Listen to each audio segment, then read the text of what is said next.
Well, we're just saying hi. We're waiting for everyone to come. I've just got back from London just this moment. Oh, okay. I've just flown in or driven in. You didn't go for the wedding. No, I didn't. I wasn't invited, Alan. Oh, no. I was quite appalled. Yeah. Ah, there you are. I'm a shadowy figure. You're a shadowy figure, yeah. Okay, you get in. Come on, up here. Come on. Come on, doggy here. There we go. Yeah. Hi. Any comments about just being in your body, sensing your body, working with your body?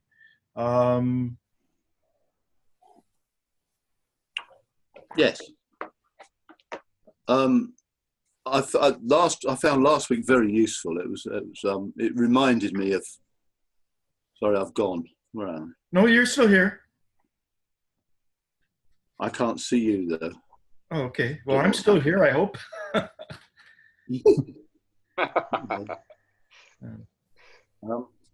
You're not real, Alan. I'm seeing you, but you're not real. No. Carry on without me. Sorry, I don't know what's happening here. I'm just going to poke a door open a little bit because I think the dog's getting upset that the cat's behind the door. Just give me a sec. More tea.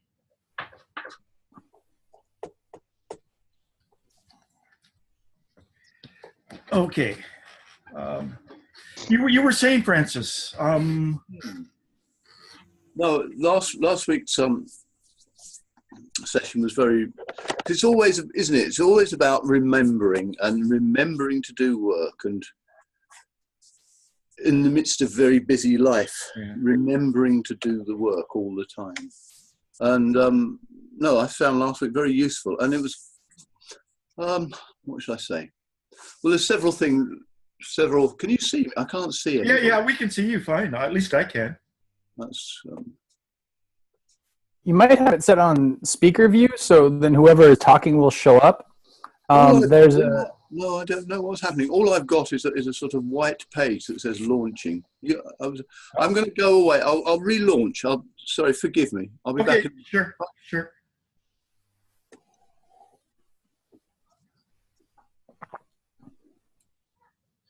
Ayman has got difficult to connect. Difficulties with the connection. Oh, okay. There I am. Hello. There you are. Yes. So I found last week's very useful, and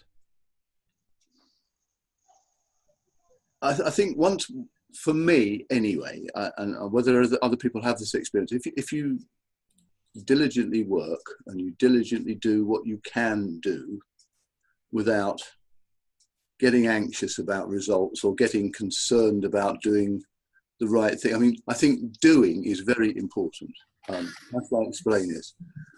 To actually do things, whether you're having any results, whether you believe you're doing it right or whatever, just to do is absolutely essential. Rather than trying to understand or trying to know, it's... Hey, Reggie. Pardon? Ben, I'm just waving at Ben. Oh, hello. Hi, Ben. And it's a very good reminder for me. And doing the exercises, I found it does change one's state. You know, you have a sense. I do anyway. One gets a sense, and it's not one that you can explain, or not one that you can choose to talk about. But it's a. That's how I put it. One experiences a difference in the relationship one has with the world through very simple routines like the ones that we did yesterday, done digitally, done diligently, done regularly. They do make a very big difference. I think one of the difficulties that I always come across in me, and I don't know whether it's a Western thing, is trying to understand things. Trying to know before doing, if you know what I mean. Yeah. And worrying, am I doing this right? And actually, if you do, as I said before, I'm repeating myself, but if you do, then that's when any understanding comes, if you see what I mean. It's about doing stuff rather than understanding it or thinking it, because it can become very imaginary for me otherwise. And I can imagine I'm working and I'm not. I've just been reading through Catherine Hulme's the notes that are at the Yale Library, and she talks about that exact thing. She says a lot of people think they are observing themselves. And it's a thought. The thought. Think of the leg, think of arm, and she says it's something different. Self-observation is not a thought. It's not a feeling. It's not a sensation, but it is the observing of the thought, the observing of the feeling, the observing of the sensation. And she calls it a different, I don't think she uses the word function, but it's a different quality. Fortunately, in today's world, because of the spread of awareness of mindfulness, I think people, it's much easier to pick up today than it was 100 years ago to understand what we're talking about. Quite probably, yes. Quite probably it is, yes. Yeah. It's difficult to describe. It's different. Yeah. It's not even the feeling, but the sense is different. I don't know how one describes it. Right. Were you able to increase your self-observation this week? Yes. Do you normally have problems with it, or is it just that you have the hardest part is having the presence of mind to remember to do it? As long as you go, remember myself, then you do it. I do. I mean, I have that there but it slips in and out. It's very easy for me to go to sleep, just to drift off. I'm very prone to that, and catch myself. And then, I've just driven back from London, which is a 2.5-hour drive. And I get in the car. I'm going to sense.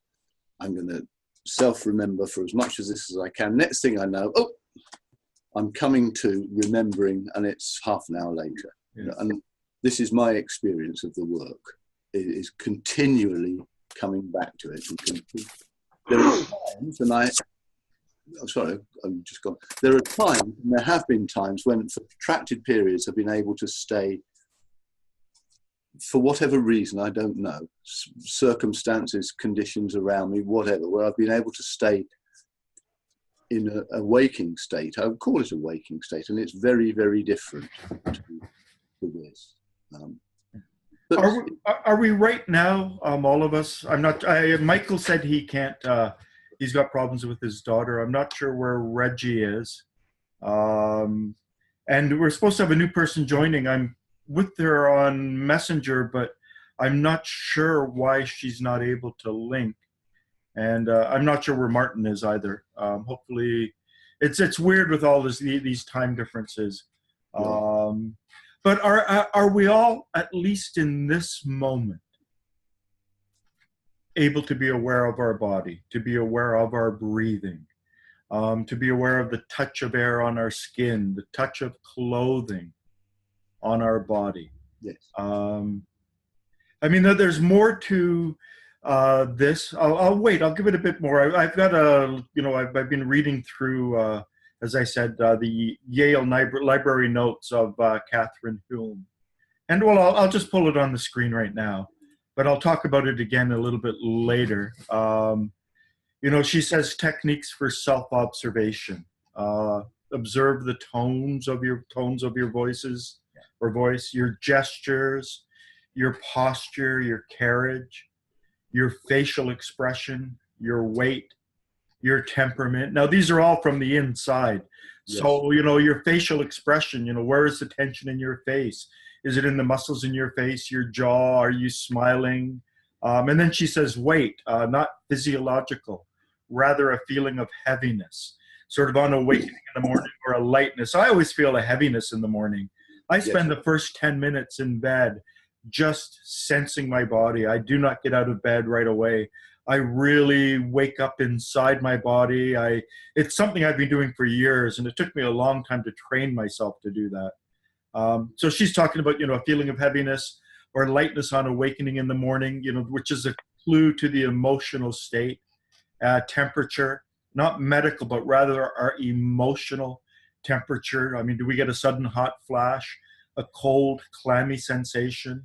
I quite often get hot flashes when I'm talking with people because I used to suffer from extreme social anxiety. It's like something inside me kind of goes, ah, just for a second. And it's so quick, it's very hard for me to catch it, but I do catch it. And then she says, often the condition observed disappears upon observation. And for me, you know, catching that emotional temperature, then suddenly it's gone.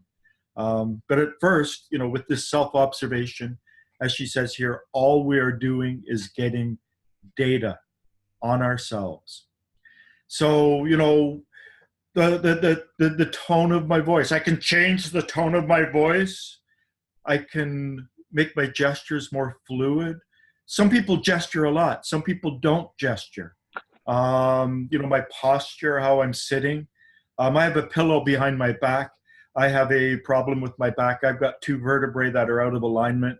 I was born that way. They're like a V shape in comparison to each other. So I've got to be very careful about my posture, my carriage. So I'm very, very observant of my lower back. Whenever I'm sitting, there's a part of me that's aware of my lower back that saying, you know, you're not sitting right. You've got to, you know, I've got a nice pillow behind me.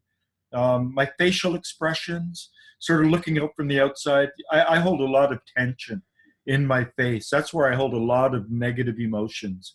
If I'm feeling negative, it will be expressed in my face. And then, you know, weight. And this is something I've been working on recently, because every once in a while, I know I have this emotional heaviness within me, particularly when I wake up. You know, it's like, I used to be even more so. I suffered from severe depression back in 2002 when I came back to Canada from England. And it just, I woke up in darkness. I woke up in such physical and emotional heaviness. It was unbelievable. So, I think Amanda's trying to join us. I'm not sure if she's able to. Excuse me. So to observe these things, to be aware of these things. There's Aman. Hi, Aman. How are you? Hi. Can you? Can't see anybody. Yeah. Oh, I can see you're on the screen. Hello. I'm on your. I think on your microphone is off, Iman. Just sort of down on the left side of your screen, there should be some controls. Yeah, two of them. One for video, one for audio. Yeah.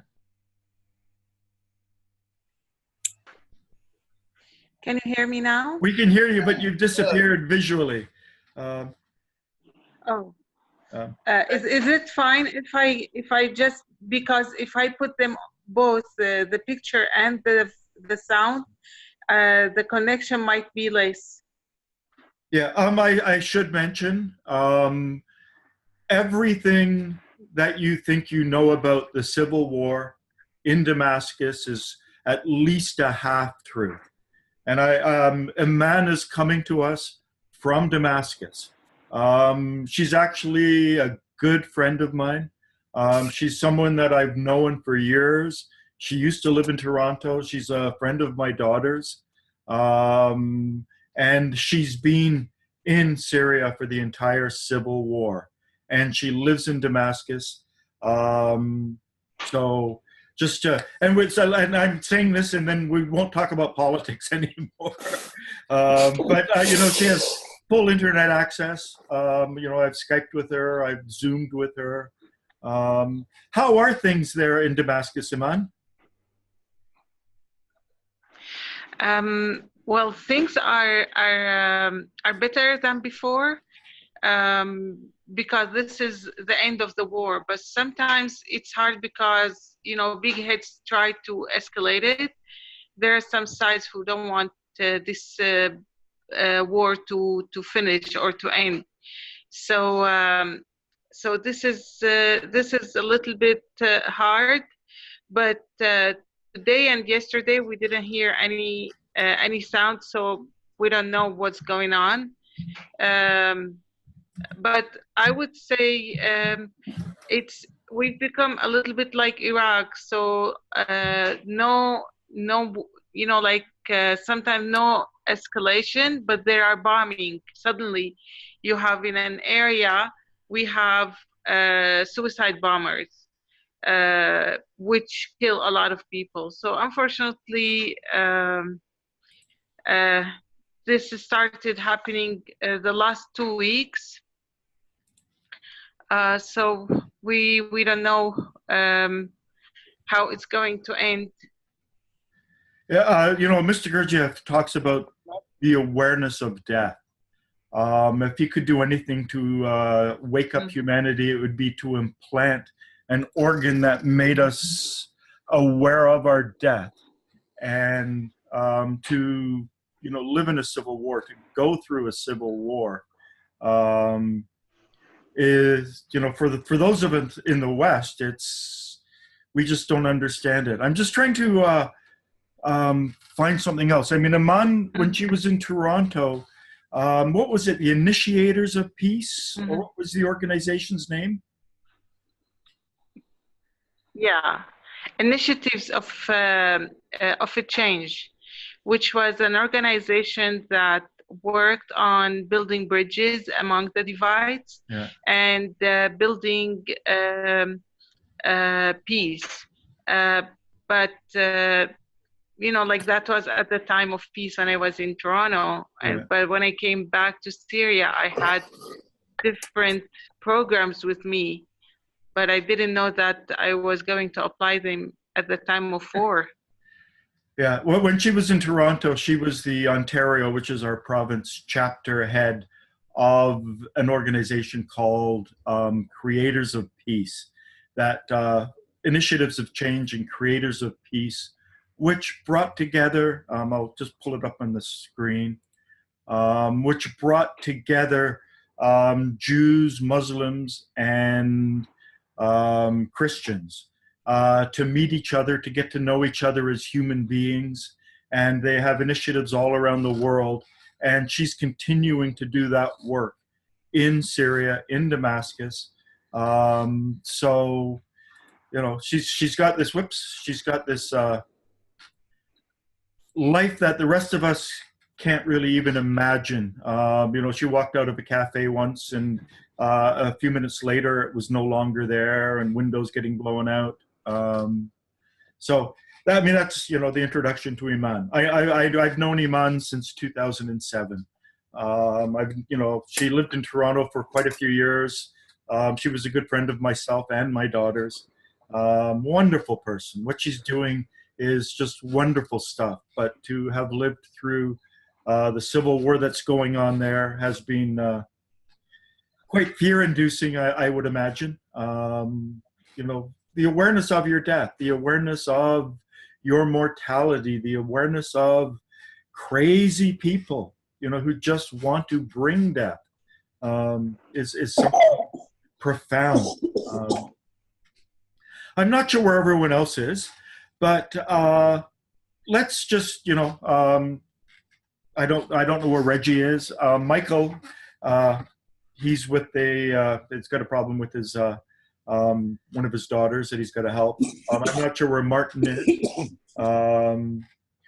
So let's just briefly again introduce ourselves. We'll start with you, Ian. Hi, my name is Ian Recalsato. I'm in Portland, Oregon. I've been involved in the work, I want to say, at least 9 years on the reading front of things. This is the second group I've been a part of, and I'm excited to be connected with you guys. I'm also involved with some Buddhist traditions and have a bit of experience with shamanism and Taoism as well, but nothing that really stuck for too long. Yeah, so. And then we've been, Ian and I have been Facebook friends for quite a few years, but it's sort of more than friends because we've exchanged a lot of private messages over the years. I think our going back at least, to 2013 or something. Yeah. Rather than just, you have some Facebook friends that just read your posts and you see their posts, we've actually been in a fair degree of contact over the years. So just until a few weeks ago, I'd seen pictures of him, but I'd never heard his voice and talked to him. Francis, yourself. Hello. Yes, I'm Francis. I'm in Dorset in England, in the southwest of England. It's a lovely sunny evening. Now. It's 4 o'clock here, 4 o'clock in the afternoon. I've been on and off, and I stress that, involved with Gurdjieff, the work, for 2/3 of my life, I think, probably. I'm also very involved in some other things. You know, I've been to India quite a lot to study various sorts of yoga, something called Surya Yoga and what's called Karma Yoga, which is similar, very, very similar to what we do. And I work as a therapist. I work particularly with people with drug and alcohol problems. And I also find this work very, very useful in addressing that. In particular, it sounds surprising, but in particular, the sort of practical application of the laws of 3 and 7 in the Enneagram, not directly or overtly, but in the background. It's extraordinarily useful in the work that I do, helping people recover from drug addiction, from alcoholism. I'm very interested in that. I'm fascinated in the Enneagram. And really, it's lovely to see you. It's lovely to be part of this. Thank you for being invited. I have to say that I've messaged you a couple of times, Alan, just to say what a wonderful service you provide by putting the stuff up. It's really constant. It's the constancy, the consistency. Yeah, no, I've been posting every day since July 2016. Absolutely. And it's a work task. It's a real will task. It is. It's a sacrifice, isn't it? The word sacrifice literally means, it comes from art. Like if you think of artifice, to make something, and sacred, it means to make something sacred. So it's a real sacrifice that you're doing. I think it's great. And I've read a lot of the stuff before, but it reintroduces, it reminds me, and I often read your passages and say, I'm going to go and have a look at that. And I'm going to go and look that up and read more fully. So it's very, very, I find it really helpful. So thank you. Okay. That's me. Okay. Ben. Hello, I'm Ben. I'm 22 and I live in America near Washington, D.C. And I guess you could say I'm here because I kind of came in through the typology route. So I knew the sense of like personality, different, the 9 types. But I guess in typology and psychology in general, I was looking for something very practical that could be used to like make practical changes rather than just saying like, this is like, I guess a set of characteristics that you have, and then that's kind of like the end of it. Or maybe they give you problems, like, maybe that your personality type has or something like that, but they don't really give you a solution to those problems per se.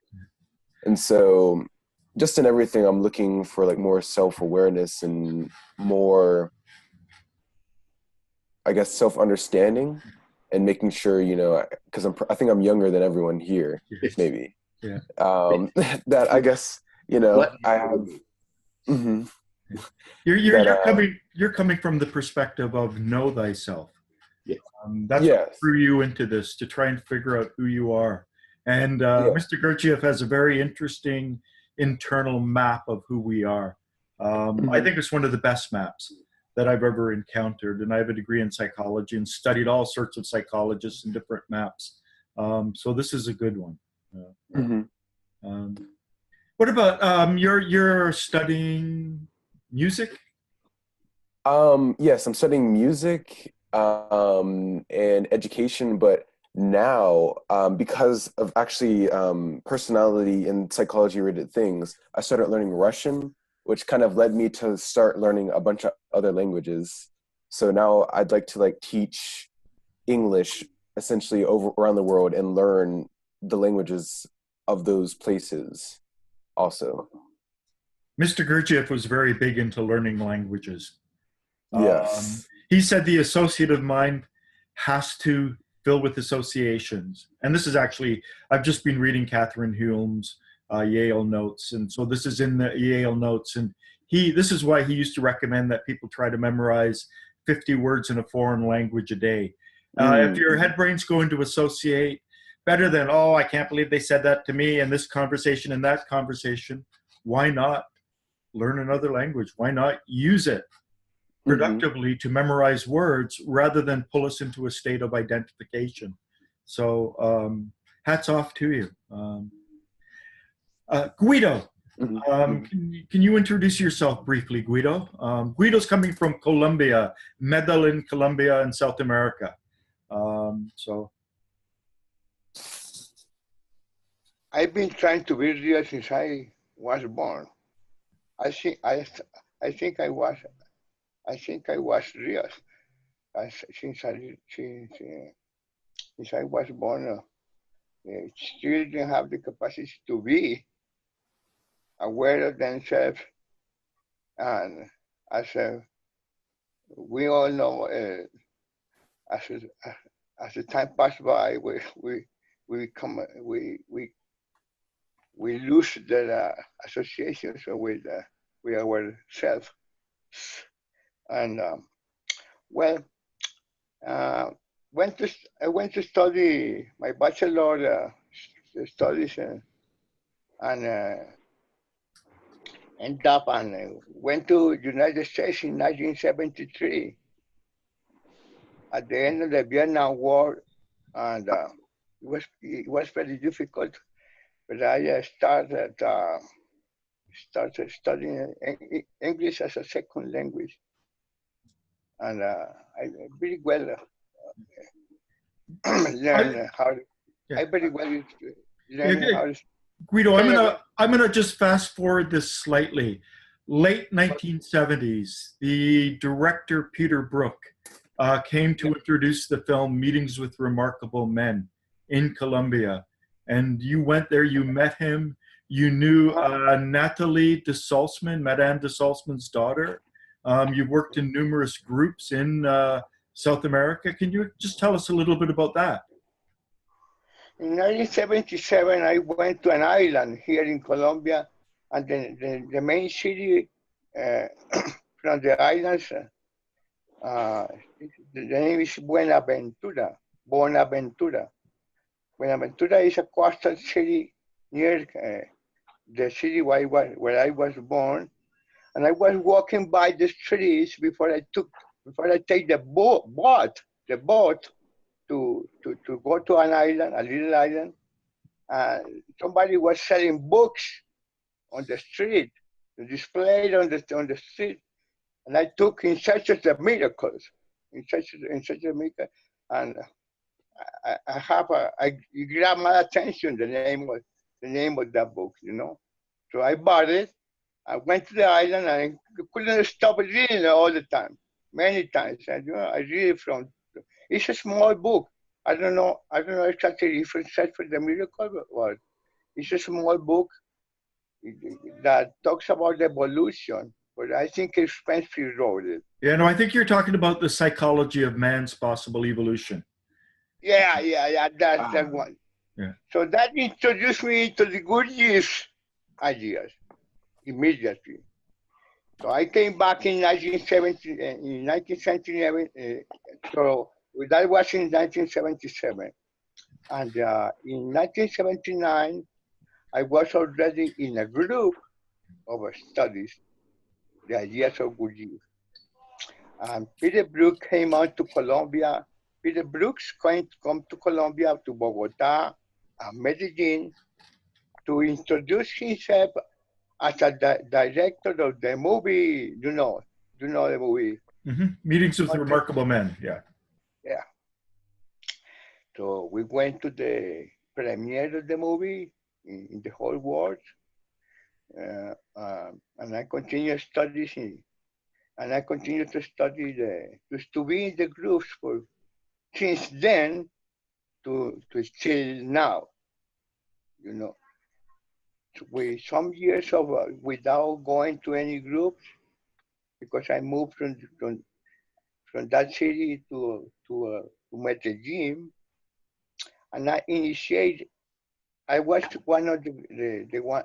I was one of the ones that initiated the group in here in Medellin, a group that lasts about 15 years. I knew somebody, and that somebody was interested in esoteric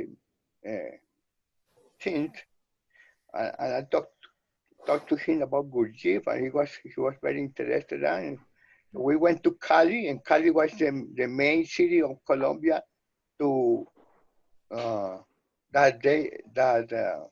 the direction from Venezuela with Natalie Sassman and many other interesting people that knew Gurdjieff, you know, in real life. And they were all based in Venezuela, but you had connections with them. Yeah, I used to go every year to Venezuela to a jornada. You know, it's a jornada is like a retirement of 15 days in the jungle. Yeah. In the jungle, completely dedicated to movements, you know, sacred dances, talkings with Natalie, talkings with other interesting people, you know, direct following the many exercises, you know, lectures, talking, dancing, eating, good eating, you know, because as you know, Gurdjieff like the banquets, and so the eating was very good. Okay. Aman, yeah, I'm just going to move on because we want to keep the time. Aman, you don't really know a lot about Gurdjieff except through me. Yeah. But you know, what about yourself? I mean, I know that you're very much on the spiritual path. You teach English. Yeah. I teach English in Syria, and I do counseling and support, personal support, especially at this time of the war. I'm, you know, like I studied about Christianity and Judaism a little bit. I still don't know, but I'm interested in learning about other cultures and religions and faith and paths, because as someone who is so involved in building peace, unless we know each other, we cannot make peace with each other. So this is something I'm working on, but we're trying to focus on starting the change from the self, not only to tell people do this and do that. Unless we change ourselves, we cannot change the situations we are surrounded by. So yeah, this is basically. And I was in England 2 weeks ago. I just came last Wednesday, so I'm sorry I couldn't join. Yeah, no, that's okay. You were in England with the Initiators of Peace, Yes. talking to people over there and holding workshops and, you know, building bridges, you know, of people who have grown up and were taught to be enemies. And this is, you know, one of the goals of that organization is to humanize the other. So to, you know, to put a face to Jews, to put a face to Muslims and Christians. And it's a very noble work. Now, if I may, yeah, go ahead, Ben. If I may ask, because what exactly started conflict in that area of the world exactly? If you could say that, like in a really short. Yeah. Well, it started as well, you know, like if I want to talk about it from my own perspective, after 8 years, it's been planned for a long time ago, and it's political, taking advantage of certain problems, of inner problems inside the country. So our inner problems could have been solved, but there are outer sides and forces that been raging it in order to be big for political problems.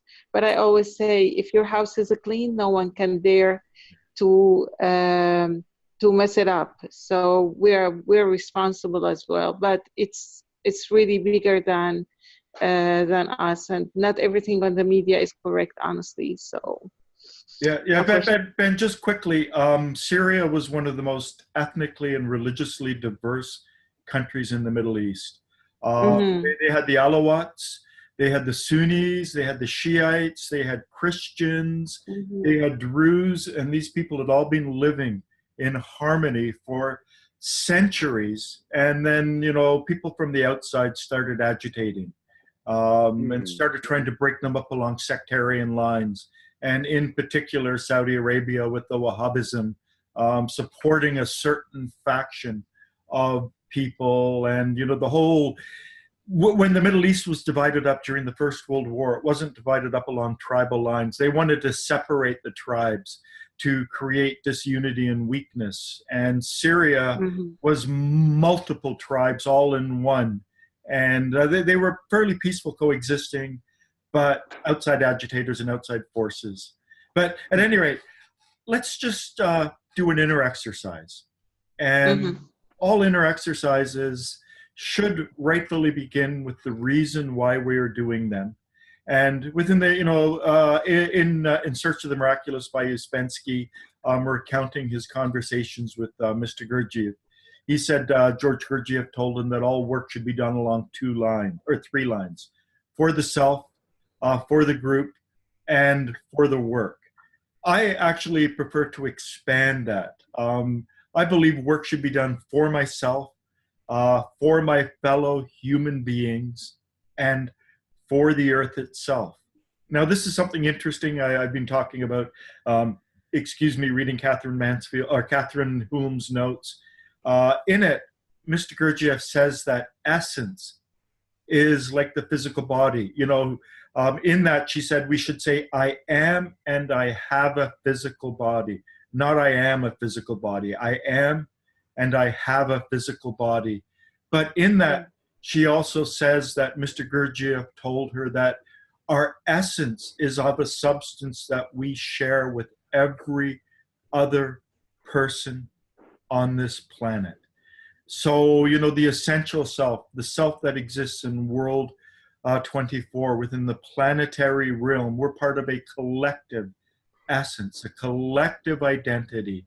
So she said in the notes that Mr. Gurdjieff said that everyone else at the level of essence is really somehow an expression of ourselves as well. So working at the essential level, at the real I, that's where we are all one. The real I is something different. But, it was very interesting. Back then they used the figure 2,000 million, which was 2 billion people in the world back then, that we shared a common essence. So for me, work for myself, work for my fellow human beings, and work for the planet.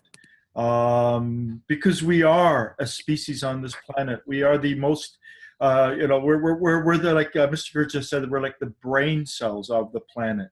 To think of ourselves as separate from the planet, to think of ourselves as distinct from the planet is really a massive act of ego.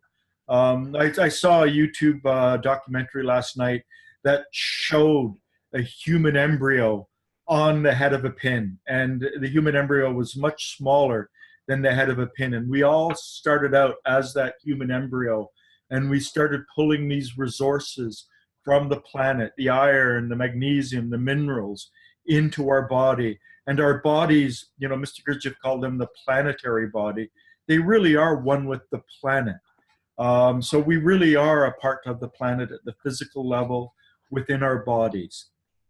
So let's just, to think that we're doing this for ourselves, that we are doing this for our fellow human beings, and that we are doing this for the planet. As we work on ourselves, we work on all 3 dimensions. So begin by becoming conscious of your breath and breathing, sensing your breathing, sensing your breath, the flow of air up through your nostrils to the bridge of your nose down into your lungs. Try to sense this journey of air. And it's been implied to me that it's very important also to be aware of the air at the bridge of your nose. That's where, you know, there are blood vessels and everything, and there's a thin connection between that part of the airways and things going into the brain. And it's possible that we are absorbing some of the higher particles in the air at that place. But through conscious breathing, through becoming aware of our breath and our body breathing, we change something within us. J.G. Bennett said that this is how we accumulate the higher particles we need for the alchemical process of inner transformation. So in order for our impressions to move beyond the Do 48 up, in order for our octave of air to move up from Mi 48, we need higher particles, higher molecules, and according to J.G. Bennett, we breathe these in. And we do this through the conscious awareness of our breath and our breathing. And this is interesting because in the Buddha's great discourse on mindfulness, he said, first become aware of the air passing in and out our nostrils, then become aware of the flow of air into our body, and then become aware of our whole body breathing. And by doing this conscious awareness, we are bringing those higher particles that have to blend with the lower to create this alchemical transformation within us. So become aware of your breathing. Just sense your breathing. Become aware of the flow of air, the movement of muscles, the posture of your body as you breathe. Become aware of your whole body breathing. Just focus on the air, on the breath of breathing. Now, we have two hemispheres. We have a right and left cerebral hemisphere. And usually our cerebral hemispheres are out of balance. They're operating at a different frequency. The dominance shifts back and forth throughout the day. Just as if you notice your breath now, you're going to be breathing more through one nostril than another, but within approximately an hour and a half to 2 hours, that will change, and we're not really aware of it, but we breathe, you know, from different nostrils, different sides, back and forth throughout the day. But there's a state that's called hemispheric synchronization. So if we can imagine a line that cuts our body down the center, that runs down between our eyes, our nose, the center of our chest, down the center of our body, and if we can just become, for instance, aware of the right side of our body, and then become aware, conscious, observing the left side of our body, aware of the right side again, and then aware of the left.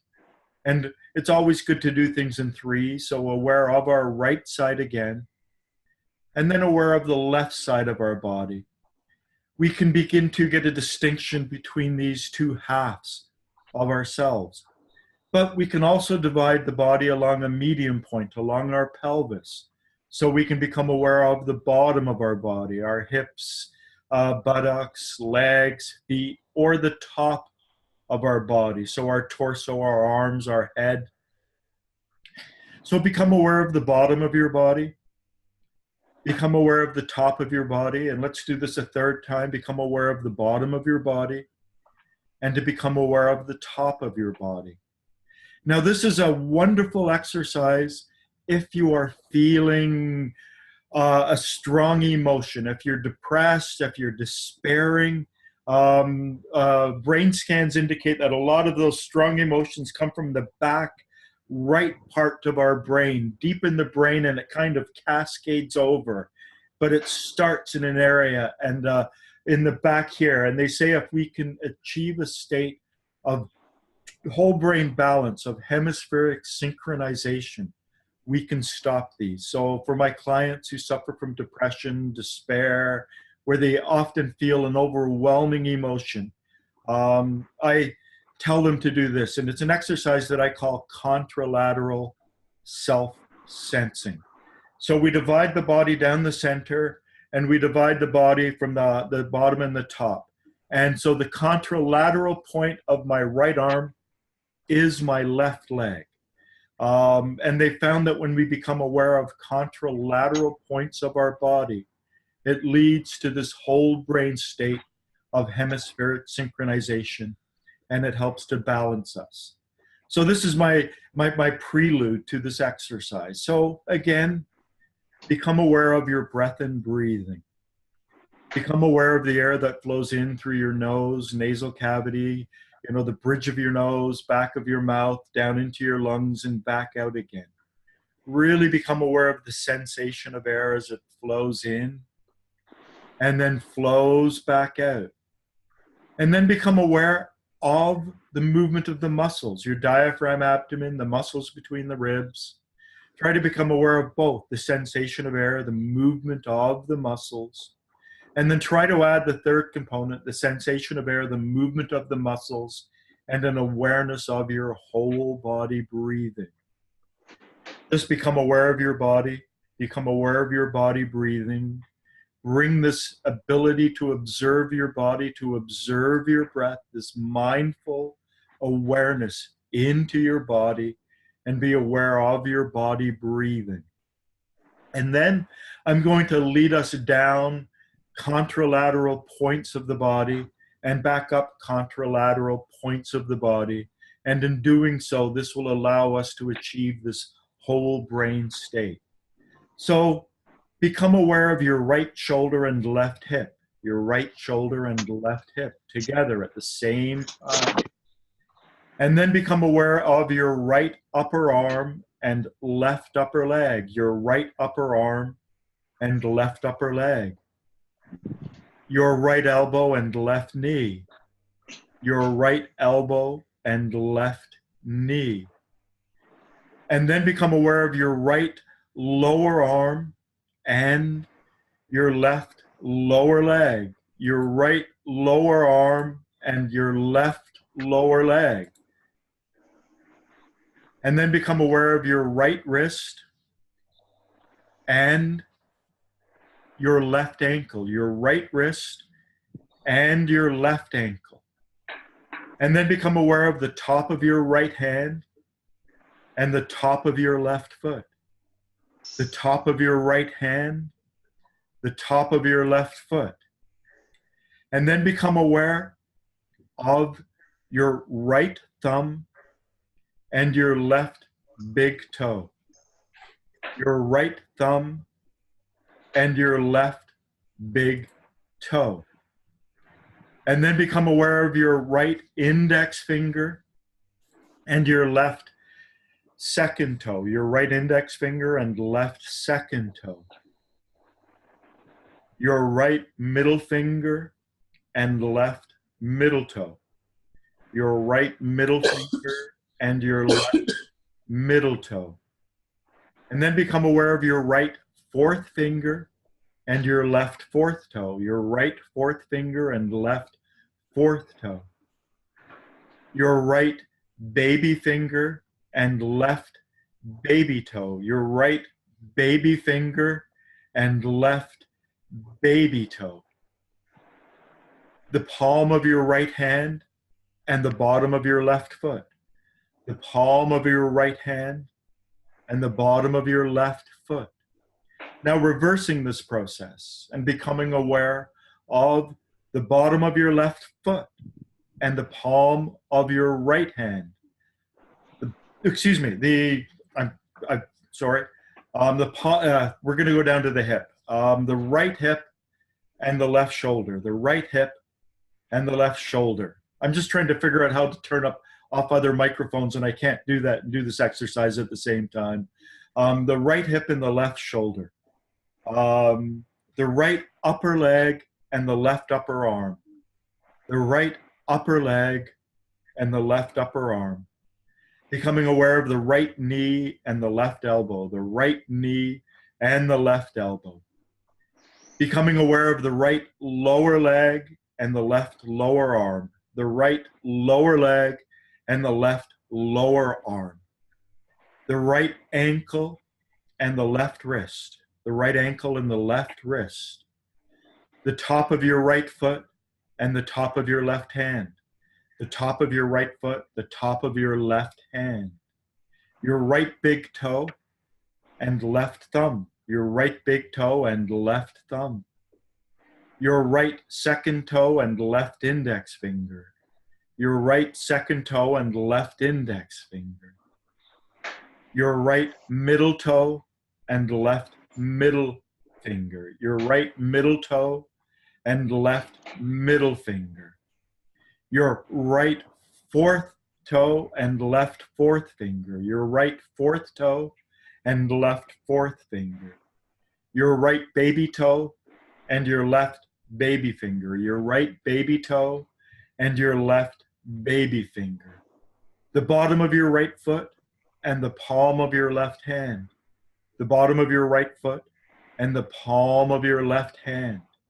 And now reversing this process, become aware of the bottom of your left foot and the palm of your right hand, the bottom of your left foot and the palm of your right hand, your left baby toe and right baby finger, your left baby toe and right baby finger, your left fourth toe and right fourth finger, your left fourth toe and right fourth finger, your left middle toe and right middle finger, your left middle toe and right middle finger, your left second toe and right index finger, left second toe and right index finger, your left thumb, or your left big toe and right thumb, your left big toe and right thumb, the top of your left foot and the top of your right hand,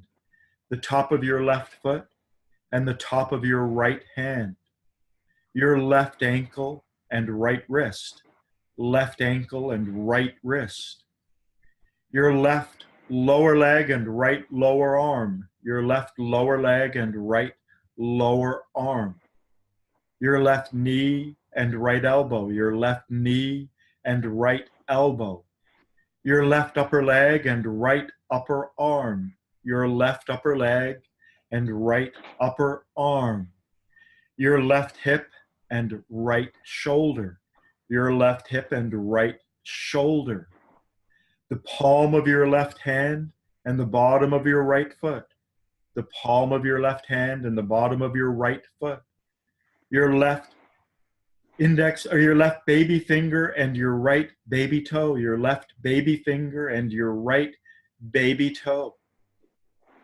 your left fourth finger and right fourth toe, your left fourth finger and your right fourth toe, your left middle finger and right middle toe, your left middle finger and right middle toe, your left index finger and right second toe, your left index finger and right second toe, your left thumb and right big toe, your left thumb and right big toe, the top of your left hand and the top of your right foot, the top of your left hand and the top of your right foot, your left wrist and right ankle, your left wrist and right ankle, your left lower arm and right lower leg, your left lower arm and right lower leg, your left elbow and right knee, your left elbow and right knee, your left upper arm and right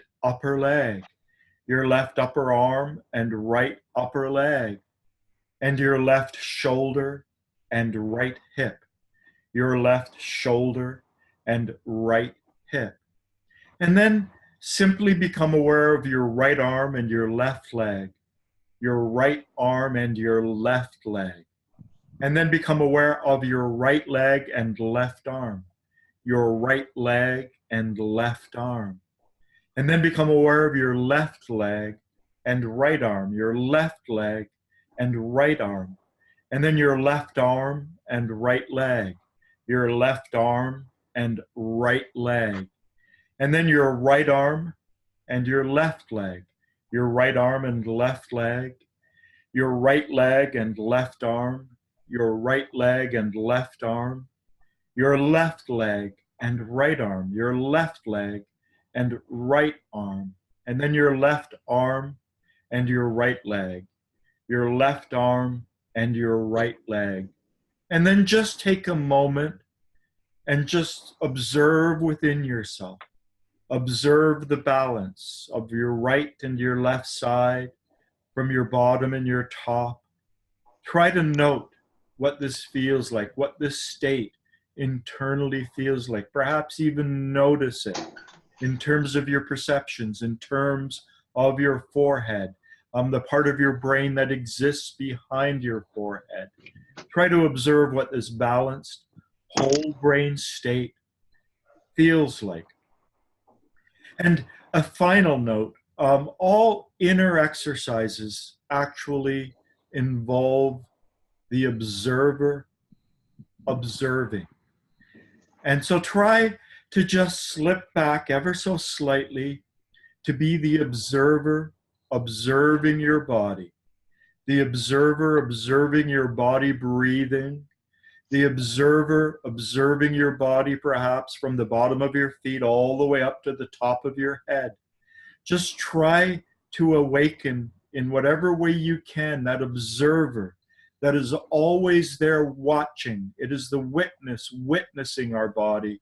It is the witness witnessing ourselves on the outside. Try to become aware, if in whatever way you can, of that observer, that witness, that behind everything there's an element of you that is consciousness itself, that is aware of these things.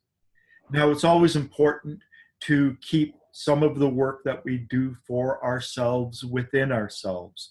And so ending our inner exercises is also a very important process.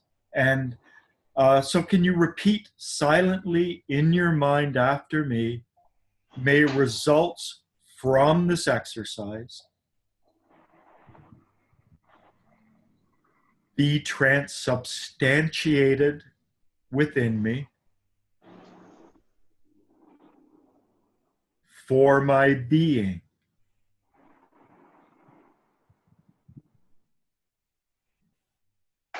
And are there any observations, any comments that anyone would like to make about this?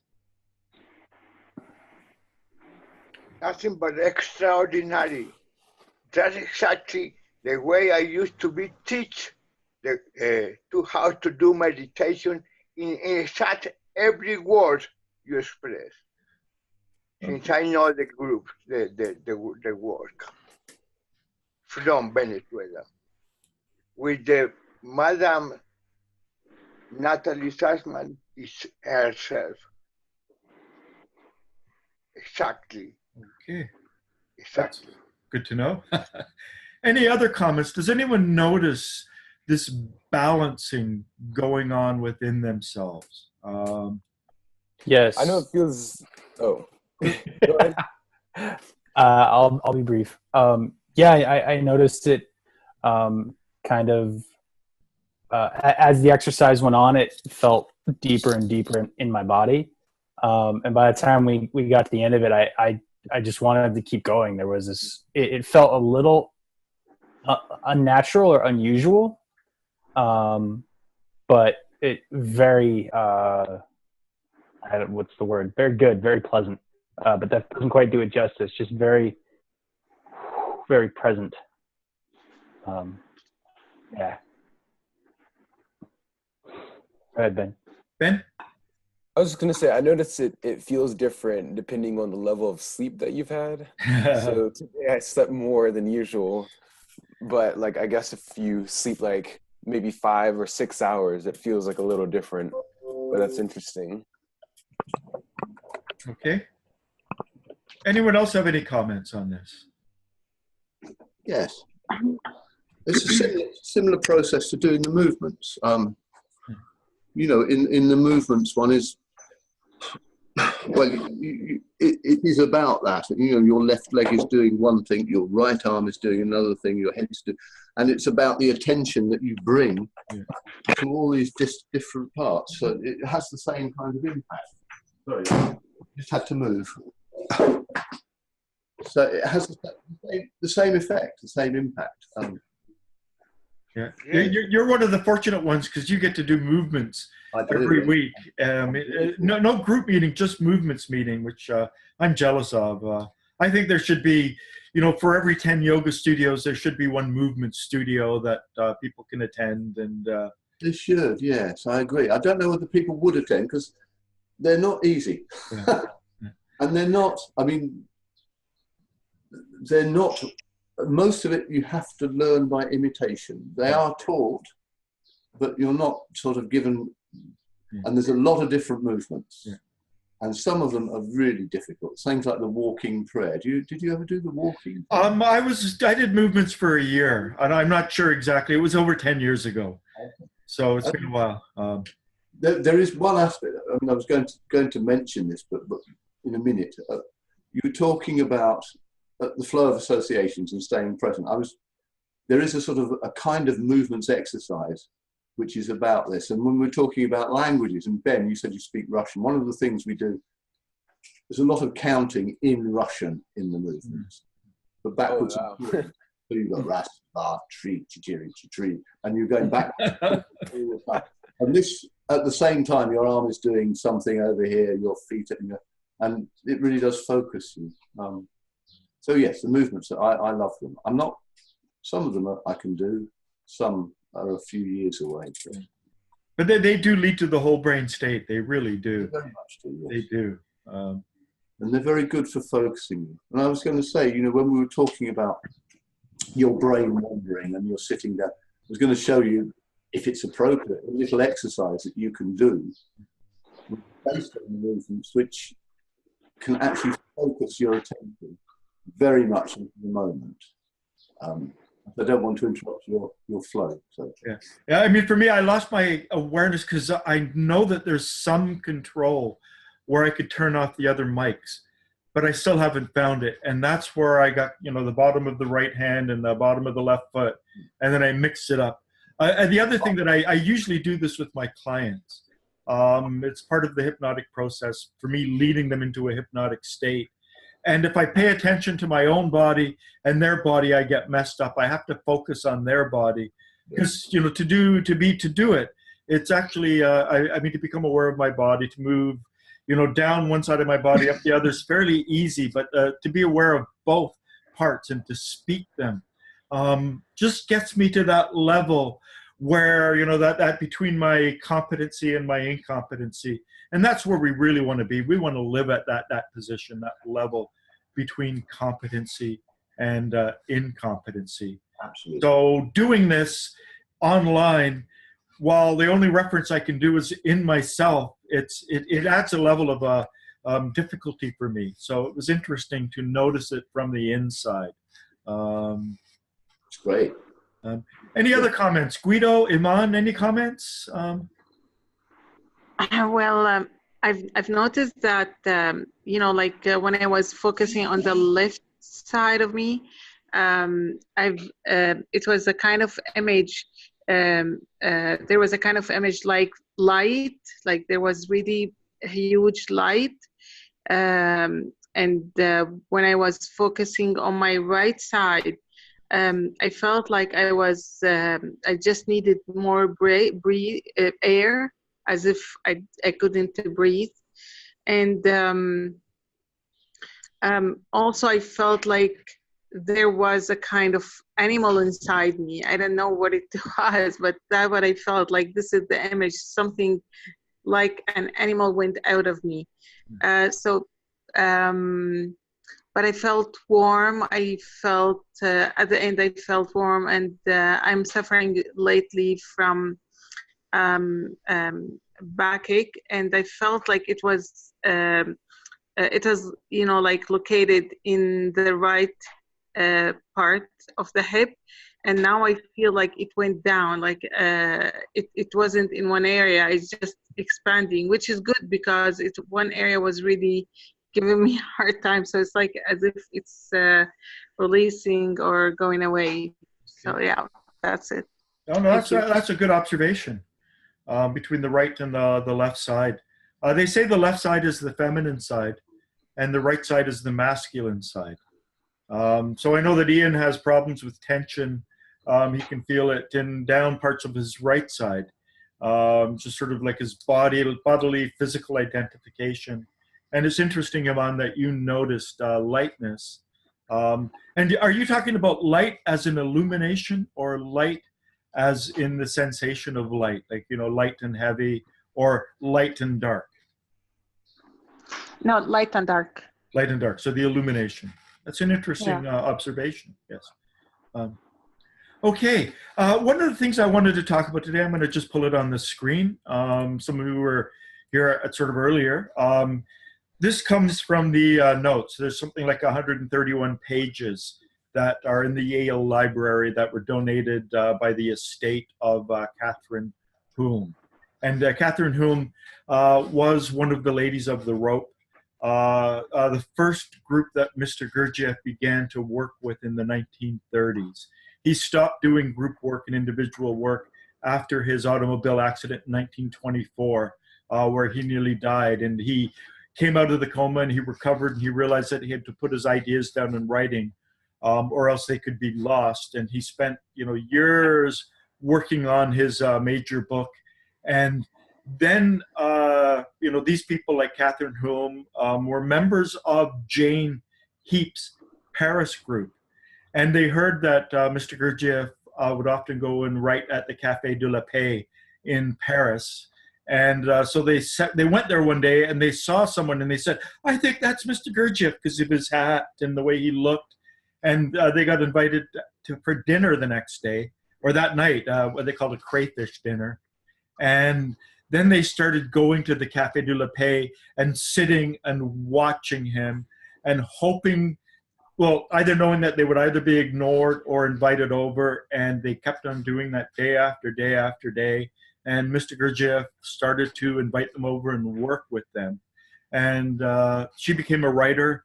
You know, her books are, I think she might have written the Nun story. I'm not sure. That became, you know, the basis of the TV show back in the 60s. But, you know, there's a whole group of women, and they were mostly lesbian women who were drawn around Mr. Gurdjieff. And one of the books I think I may have shared is Gurdjieff and the Woman of the Rope, which are just transcripts. They would go out and, you know, right after they talked to him, they would all get together and they would try and recall the exact words of the conversation they had with him. They didn't put a lot of inner exercises in that. The inner exercises they kept to themselves. But this, she wrote down technique for self-observation. Earlier in this manuscript, I mentioned it a little bit earlier. Let me see if I can bring that up. I've got it in a different version. Just give me 1 second. I'm not sure if I can or not. I may have to stop sharing. Just let me stop sharing for a second. And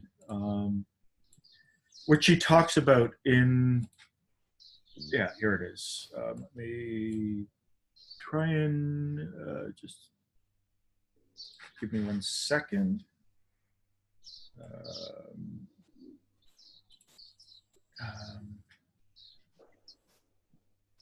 Oops. Here it is. She talked about the psychology of the future. The only way of the Buddha.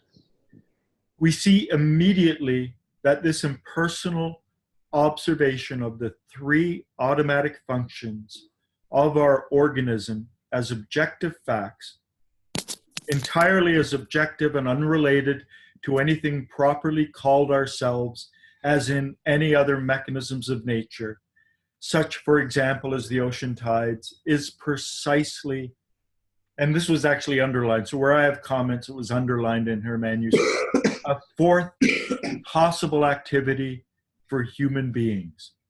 This process is not a physical action, nor an emotional activity, neither must it be a thought. The valid distinction between being conscious of something and thinking about it is the significant thing here. It is also plain that for each of us, the field of observation is confined, certainly at the moment, to our own bodies. We cannot be directly aware of a cool breeze, but we can be conscious of the physical effects on our bodies, or the physical effects produced by it on our bodies. Thus, we conclude upon consideration that we are dealing here with a fourth activity, differing from the other three at least equally as much as they differ from each other. It is not a physical action. It is not a feeling. It is not a thought. It is awareness. Oops. So, and I'll bring this back up again. Well, I think I've lost the size. If I can somehow, I don't think I can increase the size from here. So, I mean, that's, to me, where is everything? Where are my controls? Stop share. To me, that is so profound, so incredibly profound. And, when you realize that he was instructing them in the 1930s, John Kabat-Zinn, mindfulness meditation has entered the West. It's been seeping in since the late 70s, 1979, when Kabat-Zinn opened the Center for Mindfulness-Based Studies. But back then, at René Descartes, I think, therefore I am, people really elevated the thoughts and the thinking process and thought that we were thinking beings. And, to imagine the extent of what Mr. Gurdjieff had to do to take people to that level of awareness, to become aware of awareness itself, and to train people and convince them how important it is. So to become aware of these things, and let me just try to, I'm just going to, whoops, I don't know what happened.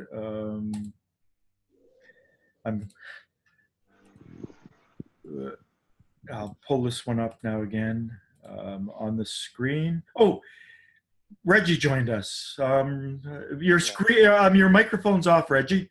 If you can get your microphone on, but the share screen. Yeah. So this is probably 20 pages later in that book. I'm not sure exactly. Technique for self-observation, and this is really more for the physical in a sense, but there's somewhat emotional as well. The tones of our voice. As a communicator, as a hypnotherapist, you take courses in hypnotherapy and they tell you that when you raise the tone at the end of a sentence, it turns it into a question. So you can hear me, can you?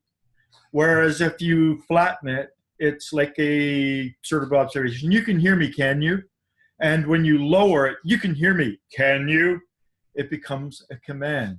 So I play with tones of my voice all the time and realizing that when I speak fast, certain things, and I speak slow, but my voice is very much tied, and my tones of voice very much tied to my voice box, to my moving center. Language is, particularly when spoken, is very much a moving center phenomenon. And then gestures. I gesture quite a lot. Sometimes I've been told I gesture too much, and I use my hands in speaking. So to become aware of our gestures, our movements, to become aware of our posture, how we're sitting, how we're standing, to become aware of our carriage. This is sort of our body, the movement of our body, how we carry ourselves. to become aware of our facial expressions. A lot of people, of my clients, for instance, they have negative emotions in their stomach, their solar plexus. I found that for myself, I carry a lot of negative emotions in my face. And to relax my face is a way to get rid of a lot of those negative emotions. And then, weight, she says, not physiological, not the weight on a scale, but rather the feeling. So she's using the word feeling here, which is an emotion, a feeling of heaviness. So when we wake up in the morning, do we feel heavy? Is there sort of a general malaise, a heaviness in our feeling, or is there a lightness? And then, these are clues to our emotional state. Then our temperature, not the medical temperature of the thermometer, but our emotional temperature. A sudden hot flash, cold, clammy feeling. And as she said here, often the conditions observed disappear upon observation. But at first, with this self-observation, all we are doing is gathering data on ourselves. So very interesting. I just, as I said, I've been reading through those. It's one of the things that I had never paid attention to. And then someone posted a clip or a little segment on one Facebook group, and I thought I should pay more attention to that. And it's very interesting. Her typed notes, they get repetitive because you read them and then it's like they're repeated. Parts of them are repeated, and then parts of them are repeated in pencil. So there's like 3 different versions, which things come in 3s. So it's a very interesting thing. I will post. I'll post them on the group meetup, or not meetup, on the message board, and you'll be able to just download them from there and read them. They're very interesting. Okay. Reggie, how are you doing? How's Mexico? Reggie's coming from Mexico. Yeah, good. Sorry for being late, and I have trouble with my computer, but I'm here. You're here now. Okay. Yeah, thank you. Okay. How's the weather in Mexico? It's hot. I think it's nice. Is that a rooster in the background we hear? It is. It is a rooster. I have like 5 or 6 roosters right here, so they are all the time singing. He lives in the country, so he's not in any major city. He's in a small town in Mexico. Very small. Again. There's the rooster. Any comments? Anyone want to comment on the quote by Catherine Hume and what I talked about earlier? Anyone want to say anything on this?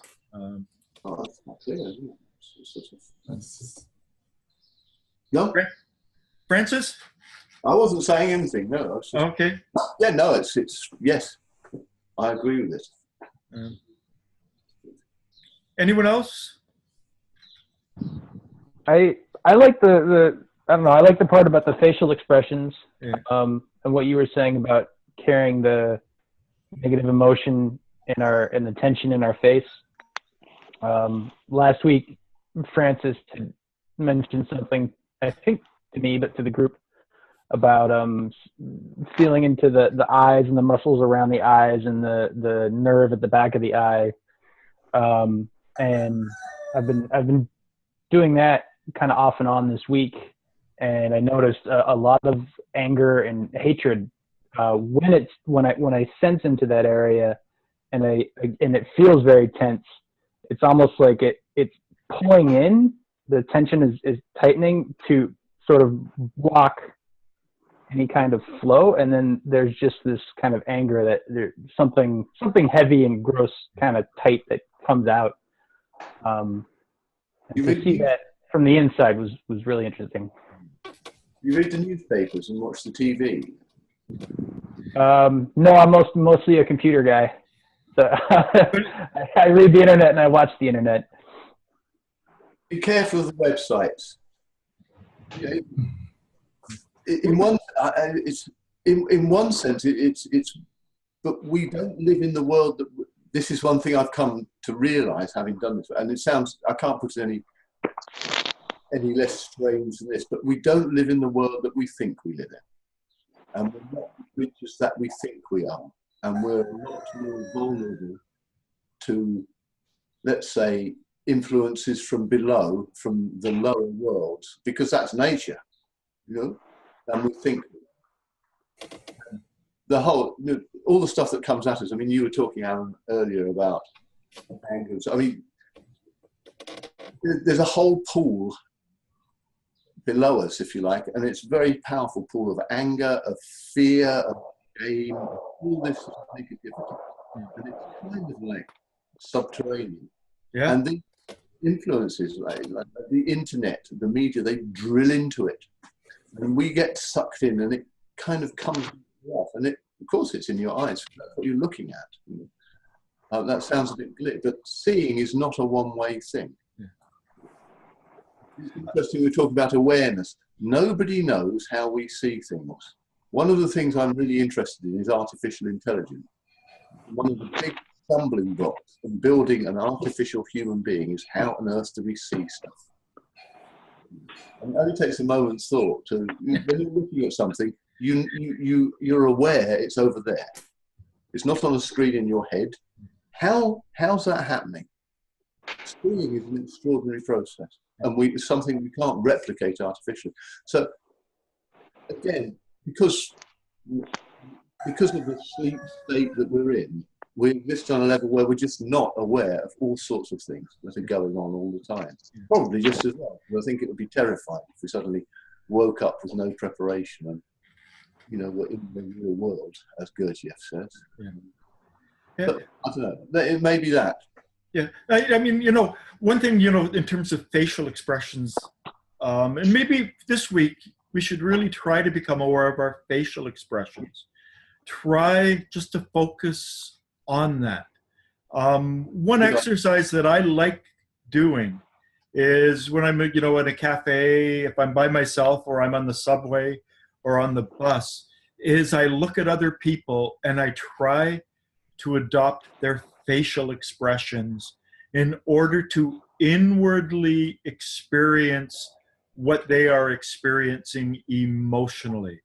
I sometimes run communication meetups where I teach, you know, I get people to look at each other. This is an NLP exercise. You look at someone and you try and read their mind. You know, you have one person trying to imagine a memory and whatever of some emotional time. The other person tries to read their mind, and then you do it again, and you start pacing them. You start breathing along with them. You start trying to adopt their posture. You try to adopt their facial expression, and then you try to read their mind again, and your ability to do it dramatically increases. And what I notice as well is, you know, particularly people over about the age of 65,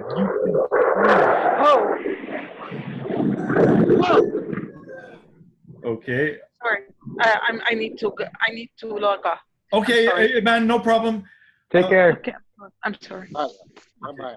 Right. Well, that must have been a rocket. Yeah. God. Well, it's scary because she's a real close friend of mine. Did some kind of rocket going overhead. I could feel that in my body when I realized what it was. At first, it sounded like a dog, but you know, I know she doesn't have a dog. So, in our faces, for people over the age of 65, you can look at a lot of them, and you can see the dominant negative emotion that they've held on to their whole life, because it wears itself into their faces, into the wrinkles in their faces, into the way they hold themselves. And, you know, sometimes it's quite sad. You know, I feel like saying to them, you know, you should just smile. You should do more smiling. And I see young people, and, you know, it's like some of them are like sucking lemons. And it's no, smile, bring that joy into your face. Bring that joy into your eyes. The most significant place we can smile is through our eyes. You know, there's smiling with the lips, the zygomatic major and minor muscles that go to the top of our lips. But then there's the orbicularis oculi. It's a ribbon-like muscle that circles around our eyes and allows us to squint. And learning to smile with that muscle is very important. and learning to smile with the whole face and being aware of where we hold our emotions in our face is quite revealing. I wanted to say for me, in terms of like the facial expressions, I feel like a lot of weight on the sides, but surprisingly, if I focus more on it, then it only gets stronger. Okay. So, What's the corollary emotion that you feel inside when you feel that heaviness? Is it an emotional heaviness? Is it something that pulls you, or? I think it's kind of like, in some ways, like distress, I would say. Okay. Or uncomfort. Can you elaborate? I mean, I'm trying to get you to go a little bit deeper into it. Right. I think it's like, I don't know, maybe it's like hiding or something, or like I don't want to show like how I feel, so it's kind of like tense right there, but I'm not exactly sure. But just in terms of the face, there's always been like a lot of a weight, like right on the sides, like right here. Yeah. And But I mean, you say not showing it. Does it only manifest socially, or can you feel it when you're in the room by yourself, just sitting there, perhaps surfing the internet or whatever? I think actually only socially. Only socially. Primarily. Mm-hmm. Okay. Like right. So that tells you something. So only socially. So that's a social emotion. It's something that you learned from your social environment. And you said it's a heaviness. It's an attempt to hide yourself. I guess it's like, if I feel it, I can kind of go like, yeah, but it's kind of like more like bringing more attention to like this feeling right here. So you can kind of like, go like that, or, maybe like that, or have some type of, facial expression that kind of blocks that area right there. Okay. Do you notice it? I mean, it's kind of hard to do this now, but do you notice it when you're with good friends, or is it with strangers?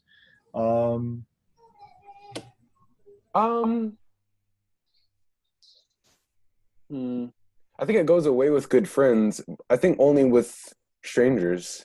What about with your family? You're the youngest of a big family by 6 years. So, yes. Is it 4 siblings that you have? Is it 4? I'm sorry. 4 siblings, brothers and sisters? 4 yes. But you're the youngest, and the next one is 6 years older than you. Is that something you feel in terms of your family? Sort of that hiding away and, the... Yes. Okay, so your family and strangers are people who are not good friends, but with your good friends, it's not there. Yes. And I assume when you're playing music, it's not there as well. Yes, unless I'm nervous. Unless you're nervous. Okay. So, I mean, these are interesting. I'm just using, this is what I do with my clients. I just question, try to bring these awarenesses up. So pay attention to that this week. Pay attention to where you hold these things in yourself. And sometimes even like socially, when I guess if someone like laughs or something, or, tells a funny joke, and you can see that they want you to like, be more like expressive, or, kind of mirror their emotions, I can kind of like try to smile, but then there's like the weight, it kind of gets stronger, and it's like this weird tension. Have you heard the expression external considering or internal considering? Basically, internal considering is about worrying about what other people think. And it's a very big deal in the fourth way. Gurdjieff says it's one of the big diseases that mankind has, is about worrying about what other people can think. And one thing you might be able to just watch is how much power you give to other people, how much you're concerned about what they're thinking about you, and that will get trapped in the face. It's a very useful thing, and as Alan says, just you're aware of your face, and that will feed back to you what's going on in your emotion, almost, if you see what I mean. Yes. Anyway, I have to go, I'm afraid. Okay, yeah. It's. I'm going to just wrap it up in about the next 5 minutes. But if you need to go, Francis, it's great having you here. I'm glad you made it. See you next week. I'm glad you didn't go to the wedding yesterday. No, I couldn't. They invited me and they tried to persuade me, but I just couldn't get there. Yeah. See you later. Bye, everyone. Okay. Bye, Francis. Take care. Bye. Any other comments? Anything? Any else wants to just say and share? The last 5 minutes or so. It is noon, but we're good. We'll go for an extra 5 minutes. Me, maybe. Okay, Reggie. Yeah, it's I've been practicing, trying to find an exercise about self-observation. It is very difficult to do it, really. I am doing the easiest way that I can, focus my attention just on my face or my hand. It's very difficult, but it's amazing, really. Yeah. It's very good. I noticed that, emotions disappear. I'm more connected to my environment. I feel the air. I smell the air, the soil. So it's good, but difficult. And what I try to do is to go very, very easy. Try to notice my breathing. And that's it. I mean, complicated, but an amazing tool, really. I try to have the right attitude, like not to be judging or thinking about that or saying it's good, it's bad. And I am in that step now. Yeah, just baby steps. I keep on forgetting sometimes that I've been doing this for 37 years. And, I can be here talking to you and aware of my whole body. But I wasn't always able to do this. As I mentioned before, I only about 7 years ago. So after doing this for 30 years, am I able to talk and maintain a degree of awareness? And to be honest, a lot of the time when I was talking today, I wasn't fully aware of my body because I was more concerned with what I was saying, and I got lost in my words. But Reggie, I have a challenge for you. School is still on, right? Sorry?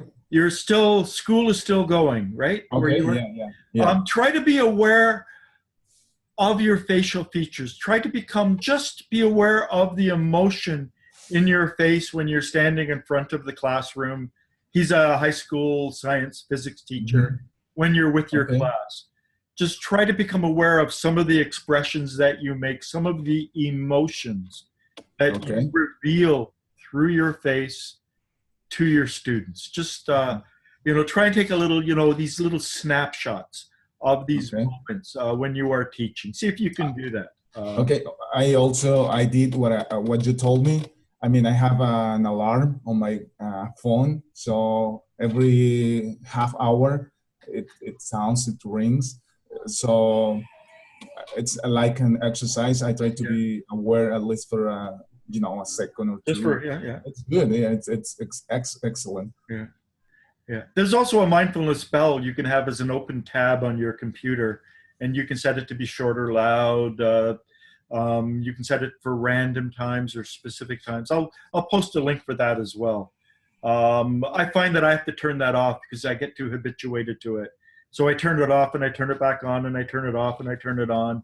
And but it's a good tool, and you can get these mindfulness bells as apps for your smartphone, and they'll just kind of ring a bell that brings you back. Brings you back to the moment. And anything else anyone want to add before we finish? Since the 3 meetings on Sundays, yes, I feel like I'm back in business again. Yeah. Thank you. You're welcome. Okay. Thank you, everyone, for joining us. Let's send a prayer to Iman and hope everything is okay.